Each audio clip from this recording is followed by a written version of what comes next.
তো আজকে অলমোস্ট আমি কিছু কথা বলতে চাই, সিনেমা নিয়ে কিছু বিশ্লেষণ করতে চাই। দেখো, আমি অত সিনেমাটা বুঝি না, কিন্তু এইটুকুনি জ্ঞান আছে আমার যে কোনটা ভালো কোনটা খারাপ। তো বড়দিনে 4টে বাংলা সিনেমা রিলিজ করেছে। আমরা নিজেরাই নিজেদের ভালো বুঝি না, মানে নিজেদের মধ্যেই আমরা প্রতিদ্বন্দ্বিতা ঝগড়া ঝামেলা করে মরবো। যে কারণে ক্ষতি যখন হয় আমরা তখন একে অপরকে দোষারোপ করি। তো বড়দিনে 3টে বাংলা সিনেমা রিলিজ করেছে, সরি 4টে। চালচিত্র, 5 নম্বর স্বপ্নময় লেন, খাদান, সন্তান।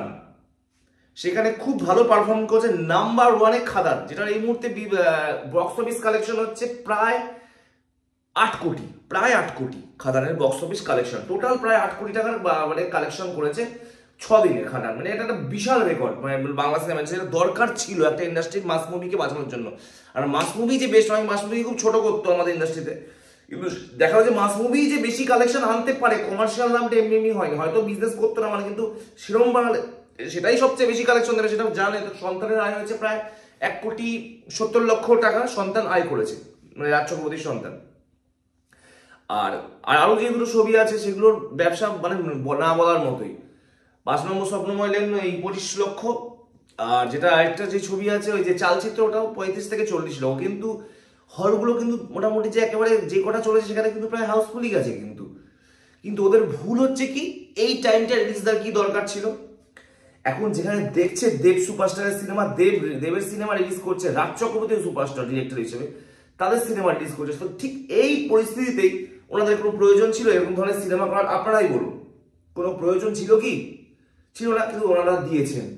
এখন মানসী সিনহা দেবীর একটা আমি পোস্ট দেখেছিলাম, উনি বলছেন আচ্ছা বলো তো তোমরা, আমরা নয় ছোটখাটো মানুষ, তোমরা তোমাদের সুপারস্টার কিনে আনন্দ করতে হবে, তবে ওভাবে ঢাকঢোল পেটানোর কোনো দরকার ছিল? উনি বলেছেন। তো একটা কথা মানসী দেবীর কাছে আমি বলতে চাই, আপনাকে আমি যথেষ্ট সম্মান করি, প্রণাম করছি, খারাপ হবে না যদি আপনি ভিডিওটা দেখে থাকেন, যে দেখুন সুপারস্টারের ছবি রিলিজ করলে অবশ্যই তা উদযাপন করবে, কিন্তু ভেতরে আওয়াজের ভেতরে কোনো আওয়াজ যায় না, আমার যেটা পার্সোনাল মতামত।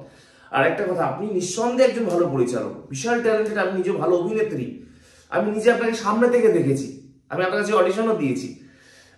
তো যদি আপনার ছবিতে পাঠ করতে পারে আমি নিজেকে একজন ধন্য মনে করবো, জানি না হবে কিনা। তো ব্যাপারটা হচ্ছে দিদি, আপনি আপনার ছবিটা যদি কদিন পরে রিলিজ করতেন, আমি মনে করি আরো বেটার পারফরমেন্স করতো, অনেক বেটার পারফরমেন্স করতো। যেহেতু আমি আপনাকে সামনে থেকে দেখেছি, তাই আমি আপনাকে অনেক রেসপেক্ট করেই বলছি দিদি। মানে হয়তো আমি ছোট মুখে বড় কথা বলি, অন্য কাউকে তো আমি চিনি না, আপনাকে আমি সামনে থেকে দেখেছি, একবার অনেকবারই দেখেছি। খুবই ভালো মানুষ আপনি, ভীষণ মিষ্টি করে কথা বলেন, খুব ভালো মানুষ। ওনার মতো মানুষ হয় না, সামনে গেলে বোঝা যাবে। মানে যদি কোনো আর্টিস্ট অডিশন দিতে হয় বা ওনার সাথে কথা বলতে পারে, হ্যাঁ বসো, মানে ঠিক করবে, খুব একদম পোলাইট হয়ে বলে হ্যাঁ যেটা বলে করো, মানে যদি একটু ভুলও করে তারপরেও মানুষই দেবী বলেন যেটা আর একটু এরকম করে করো, মানে উনি খুব ভালো, মানে অহংকার নেই কোনো। বলছি ম্যাডাম, আপনি যদি আরো কটা দিন পরে যদি সিনেমাটা রিলিজ করতেন, হয়তো আরো ভালো পারফর্ম করতেন। আপনার সিনেমা নিঃসন্দেহে ভালো হয়েছে, আমি এটা অবশ্যই মানছি, কিন্তু এই সময় হয়তো ভুল, হয়তো আপনার এখানে হাত নেই, প্রোডাকশন হাউস যেটা করবে সেটা আপনাদের মেনে নিতে হবে। আর চালচিত্রের গল্পটা আমার যেটা ট্রেলার দেখলাম খুব ভালো লেগেছে, কিন্তু এই সময়টাই ভুল। আজকে নিজেদের মধ্যে মানে প্রতিদ্বন্দ্বিতা, আমি ওর আগে যাবো, এগুলো করলে হবে না। আমাদের ইন্ডাস্ট্রি অত বড় না সাউথ ইন্ডাস্ট্রির মতো, যুদ্ধ করলে হবে না নিজেদের মধ্যে, নিজেদের মিলেমিশে থাকতে হবে। ও এগোচ্ছে, ওকে কি করে কাঠি করবো, এগুলো করবেন না আপনারা, প্রত্যেককে বলবো মিলেমিশে কাজ করুন, ঠিক জয়লাভ হবে, বাংলা সিনেমা জিতবেই, কারোর পাশা দাঁড়াতে হবে না। কিন্তু বর্তমানে যেটা হলো যে এইগুলো করে এই ছবিগুলোর মার্কেট খুব ডাউন হয়ে গেছে, এটা খারাপ লাগছে আমার নিজেই দেখে। আজকে আরো ভালো বিজনেস করতো, হয়তো 1.5-2 কোটি টাকার বিজনেস করতো, যেখানে চালচিত্র বা 5 নম্বর স্বপ্নময়, কিন্তু সেগুলোর বিজনেস 25 থেকে 30 লক্ষ মাত্র, কোথায় 7-8 কোটি, কোথায় 25-30 লক্ষ। খান যেখানে একদিনে 1-1.5 কোটি টাকার বিজনেস করতো, সেখানে এগুলো অনেকটাই বেশি নিরিখে। যাই হোক, বলবো পরবর্তী দিনে আরো ভালো করে হয়তো বাজেট রিকভার করেও নিতে পারে, কারণ এই ছবিগুলোর বাজেট খুব একটা বেশি হয় না, হয়তো 1-1.5 কোটি টাকা বাজেট হবে। আশা করা যায় বাজেট রিকভার হয়ে যাবে, প্লাস বক্স সার্ভিস তো অনেক আছে, তো রাইস বিক্রি করে টাকা উঠে যায়, সিনেমা হল খুব একটা লস হয় না, যদি ভালো আর্টিস্ট দিয়ে সিনেমা করা হয় লস হয় না। বক্স অফিস কালেকশন না হলেও সেটাকে মুভি রাইটস বিক্রি করে, চ্যানেল স্যাটেলাইট বিক্রি করে, মুভি রাইটস বিক্রি করে টাকা উঠে যায়। যাই হোক, এইটুকুনি বলবো।